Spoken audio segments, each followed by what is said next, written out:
आज की समस्या ये है, आप लोगों को सामने हमारे और भी सब भाई और आ रहे हैं भाइयों, हमको किसानों के बारे में विचार करना चाहिए, क्योंकि किसान के बिना कोई जिंदा नहीं रह सकता। आप ये निश्चित रूप से समझ लें कि लोकतंत्र के जो भी स्तंभ हैं उनका प्रभावात्मक अनुशासन खत्म हो गया है। ये देश की सबसे बड़ी समस्या है। और जिस दिन किसानों का प्रभावात्मक अनुशासन खत्म हो गया, जिस दिन किसानों की जवाबदेही खत्म हो गई, उसी दिन सभी को चक्कर आने लगेंगे। तुम्हारा या कुछ भी जैसे कहने घर की भाषा में कहते हैं, कोई कहीं कुछ कर नहीं पाएगा। भूखे भजन न होए गोपाला दे लो अपनी कंठी मारो। ये किसान की स्थिति के बारे में 3-4 लाइनों की एक कविता है जिसे मैं पढ़ना चाहता हूँ। हमारा देश कृषि प्रधान देश है, किसान यहाँ का राजा है। और किसानों की समस्या के बारे में सी फसलियां और बातों की मार रोज झेल दे किसान है, बातों की मार रोज झेल दे किसान है। मुट्ठी भरे ढांचरे में हिम्मत समारे खूब, मुट्ठी भरे ढांचरे में हिम्मत समारे खूब। आलसू को दूर से धकेला किसान है, आलसू को दूर से धकेला किसान है। पथरीली और के पीटने को खुद पेट काटे काटे, और के पीटने को खुद पेट काटे काटे।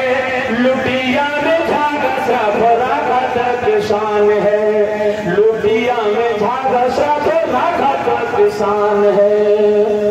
पथरीली माटी में मोती उपजावे रोजे, पथरीली माटी में मोती उपजावे रोजे। हंस हंस मिट्टी में ही खेलत किसान है, हंस हंस मिट्टी में ही खेलत किसान है। भाइयों, यदि कर्मचारी अधिकारी अपनी ड्यूटी 8 घंटा होती है तो किसान की ड्यूटी कम से कम 16 घंटे। और अब तो ये मौजूदा बकवासी जुमले वाली सरकार ने 24 घंटा ड्यूटी कर दी है। और वो ड्यूटी ऐसी वैसी ड्यूटी नहीं है, बहुत बड़ी ड्यूटी। हम कहीं टेबल पर और कुर्सी पर बैठ के नाश्ता और रोटी नहीं खाते, खेत में घास पर बैठ करके और हाथ में रख के रोटी खाते हैं। और उस पर भी अगर कहीं पानी कटने लगा तो भाग खड़े हुए रोटी हाथ में है, मुंह चल रहा है। ये अफसोस है। ये हमारी हौसला अफजाई के लिए हम पहुंचे हैं।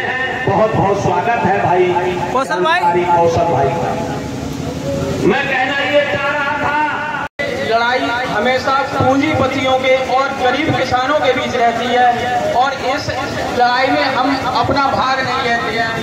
हम सदस्य बनते हैं राजनीतिक पार्टियों के। वो राजनीतिक पार्टियां जो हमेशा पूंजीपतियों की लड़ाई लड़ती हैं, पूंजीपतियों के साथ। भारत देश में एक ऐसा संगठन है जो हमेशा गरीब और कमजोरों के साथ खड़ा रहता है। जहां किसी गरीब और मजलूम पर अन्याय होता है तो वहां पर कोई साथ नहीं देता। ना मुझे लगता है कहीं प्रशासन आकर खड़े होते हैं, ना कहीं नेता खड़े होते हैं। अगर कोई खड़ा होता है तो हमारी किसान यूनियन खड़ी होती है और उस किसान यूनियन के माध्यम से उसे न्याय मिलता है। इस किसान यूनियन के हम लोग अगर खड़े नहीं होते हैं, ये सबसे बड़ी हमारी सबसे बड़ी कमजोरी है। हम सभी को मिलकर किसान यूनियन को एक मजबूत संगठन बनाना चाहिए जो हर ब्लॉक स्तर पर जिला स्तर पर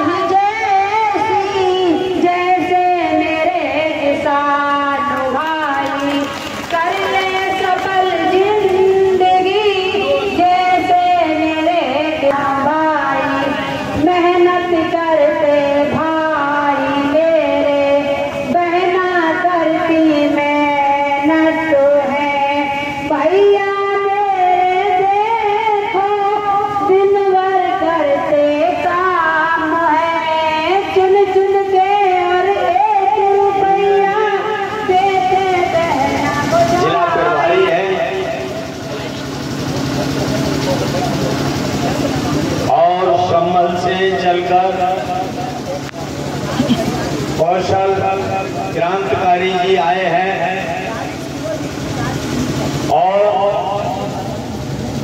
जानता हूं आसपास के जो भी हमारे जिला के सक्रिय कार्यकर्ता हैं वो सब आए हुए हैं। हमारे भाई प्रधान जी जो आसकपुर के ब्लॉक अध्यक्ष हैं उनके विचार आपने सुने, और हमारे रतिराम जी और बिशोली के ब्लॉक अध्यक्ष नरेंद्र जी। शादी हो या किसान को उसके अपने खरखड़िया को पक्का करना हो तो बिना ब्याज पे पैसा लिए अपनी पगड़ी गिरवी रख के, अपनी धरती माता को गिरवी रख के शादी किसान की बेटी की हो जाती तो बता दो। तो जब राजा किसान हुआ करता था, आज आपकी इस व्यवस्था ने उसको भिखारी बना दिया। आप अगर उसको आज अन्नदाता कह रहे तो केवल आप छलावा कर रहे हो।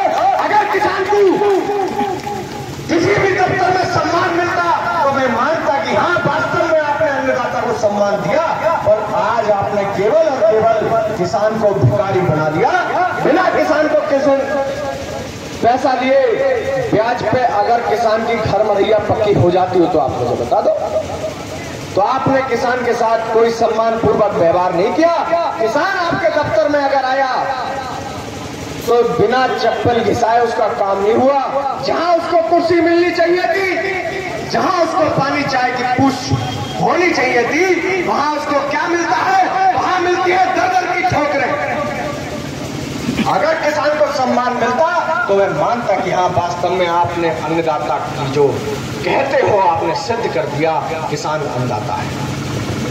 दूसरी बात मैं कहता हूं किसानों की फसलों के उचित मूल्य की। मेरे बुजुर्ग बैठे हैं, सब जानते हैं कि 1980 के समय में 1 कुंटल धान की कीमत और गेहूं की कीमत क्या होती थी।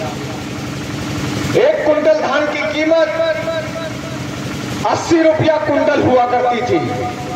1 कुंटल गेहूं की कीमत 76 रुपया कुंटल हुआ करती थी।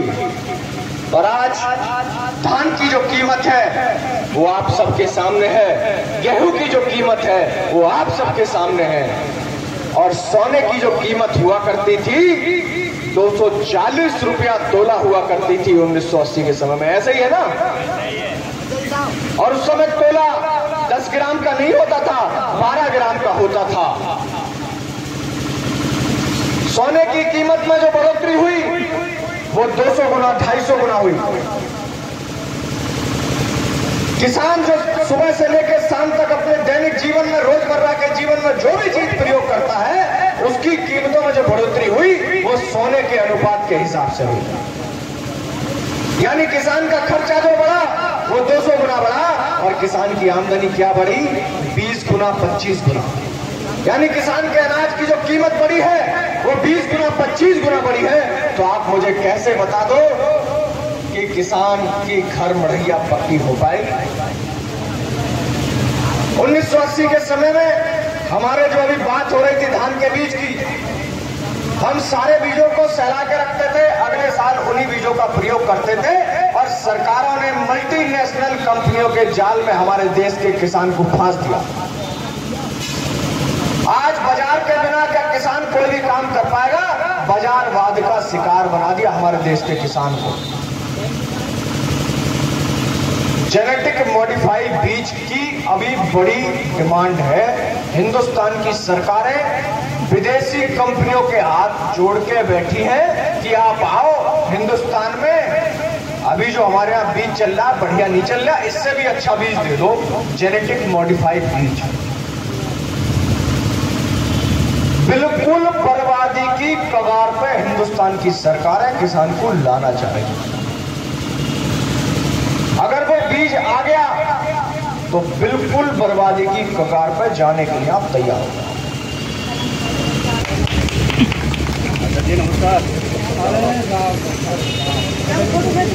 तहसीलदार महोदय का स्वागत है किसानों की बात सुनने के लिए हमारे पंचायत के बीच में आए।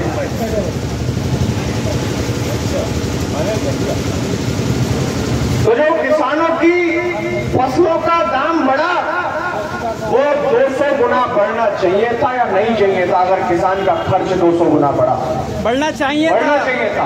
पर किसान के साथ छलावा हुआ। हिंदुस्तान में सुई से लेकर हवाई जहाज तक बनाने वाली कंपनी को यह अधिकार है, वो अपने द्वारा पैदा करी गई चीज का, अपने द्वारा बनाई गई चीज का दाम खुद तय करे। केवल मात्र हिंदू